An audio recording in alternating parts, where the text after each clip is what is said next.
چی؟ من دعوا کن. برای چی دعوت کنم؟ مثلا حق باشه. دعوت کنم بری بخوابی؟ آره. برو بخواب. دعوت کردم برو بخواب. من دعوا کن. میگم برو بخواب. دعوت کردم دیگه برو بخواب. من دعوا.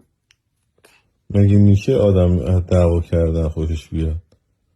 من دعوا کن. نمیخوام دعوت کنم. برای چی دعوت کنم؟ برو بگی بخواب. برو منو دعوا کن.